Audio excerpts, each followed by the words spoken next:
17 मे 2024 शुक्रवार. Rosemary's baby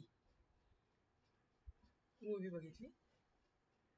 म्हणजे shocking आहे तशी, म्हणजे थोडंसं आता ॲक्च्युली रियालिटीमध्ये वगैरे नाही, पण ते 1960s वगैरेच्या काळातलं मूवी आहे. आणि त्यावेळेस म्हणजे असे करणी करणारे, चेटू करणारे किंवा शैतान लोक, असं तो कॉन्सेप्ट होता. त्याच्यावर आधारित आहे.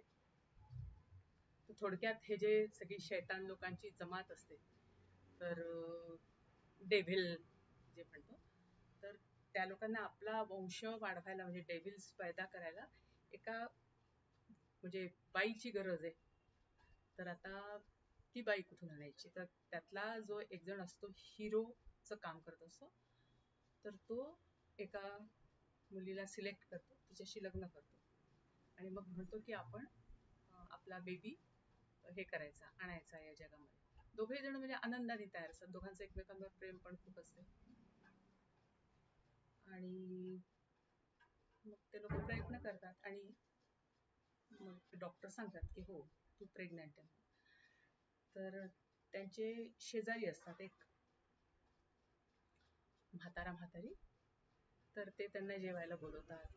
मग सारखं त्यांचं येणं जाणं सुरू होते आणि मग जसंच कळतं की ही प्रेग्नंट आहे, तर ती म्हातारी तिला वेगवेगळ्या गोष्टी करून खाऊ घालणं, तिला काढा देणं वगैरे प्रकार सुरू होतात.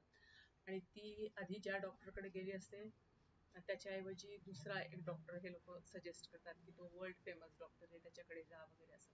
तर हे सगळे लोक जितके असतात, ते सगळे त्या डेव्हिल किंवा इव्हिल सोसायटीचे मेंबर्स असतात. आणि एक जिथे ती काम करत असते आणि किंवा तिच्या ओळखीचा एक जण असतो, हाचू, तर तो एकदा तिच्या गळ्यामध्ये एक लॉकेट बघतो आणि त्याचा वास घेतो. तर त्याला काहीतरी शंका येते आणि तो तिला भेटायला बोलवतो, पण त्याच वेळेस तो कोमामध्ये चालला जातो. तर त्याच्या आणि मग काही दिवसांनी त्याची डेथ होते. तर त्याच्या फ्युनरलमध्ये जेव्हा ही जाते, रोजमेरी, तेव्हा तिला एक जण ती बुक देते, म्हणे की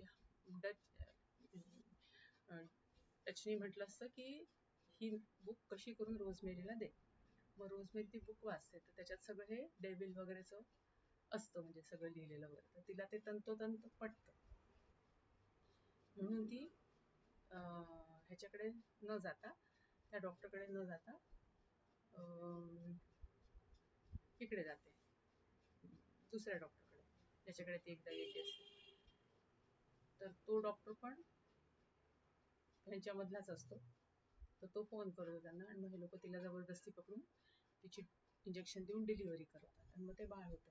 पण ती जेव्हा जागी होते, तेव्हा तिला म्हणजे असं सांगण्यात येतं की तुझी तब्येत ठीक नाही आहे, तुला आरामाची गरज आहे, थोडं तुझं मेंटल हे झालंय आणि मुलगा झालाय, पण मुलगा हे नाही पैदा झाला, नॉर्मल नाही आहे, म्हणून म्हणजे डेथ झाली त्याची असं. पण हिला रात्री हिला मग ते गोळ्या औषधं सगळे देतात आणि तिचं ब्रेस्ट मिल्क पण घेऊन जात असतात. तिला ती शंका येतेच, म्हणून मग ती, आणि तिला ते रडायचं आवाज पण ऐकू येत असतो. म्हणून तिथे कपाटाच्या तिथेच एक दार असते पूर्वी दुसऱ्या फ्लॅटमध्ये जाण्यासाठी. तर तिथे सगळं शेल्फ रिकामं करते आणि तिनेच बनवलं असतो त्या घरामध्ये शेल्फ, आणि मग तिथून एंटर करते. तर तिला ते दिसतं सगळं, सगळे लोक जमा झालेले आहेत आणि तिथे एन्जॉय करतात, त्यांनी बाळाला पाळण्यात ठेवून रडते.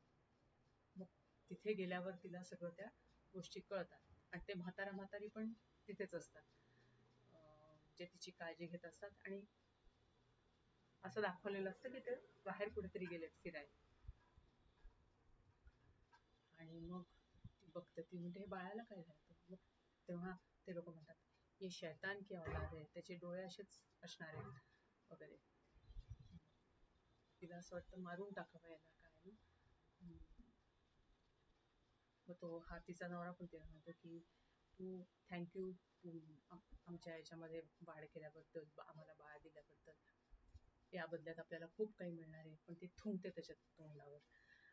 आणि बाकी लोकही खूप म्हणजे सेलिब्रेट करायला आणि विश करायला येत असतात, त्यांच्याच कम्युनिटीतले कोण ना कोणी. पण तिला म्हणजे ते बिलकुल आवडत नाही. थोड्या वेळाने बाळ खूप जोरजोरात रडायला लागतं.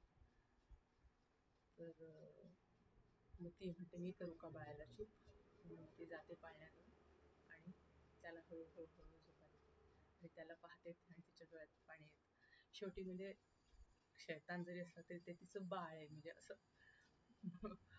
म्हणजे शेवटी तिच्या ह्याला पान्हा फुटतो आणि बहुतेक ती म्हणजे ते ऍक्सेप्ट करते. तिथे सिनेमा संपलेला आहे. तसा थोडासा म्हणजे कसं असतं आणि लाईफमध्ये फसवणारे लोक कसे असतात, कसे आपल्याला हे करतात, त्याचं एक ज्वलंत उदाहरण आहे. म्हणजे आपण आपल्या नवऱ्यावर किंवा इतर लोकांवर इतका विश्वास टाकतो आणि किंवा विश्वासाने काही गोष्टी कोणाला सांगायला जातो, शेअर करायला जातो, पण ते लोक पण त्याच कम्युनिटीतले असेल तर कसं आपण त्या ट्रॅपमध्ये अडकतो, त्याचं ज्वलंत उदाहरण आहे. असं म्हणजे थोडंसं शॉकिंग पण ओव्हरऑल मूवी चांगली छान.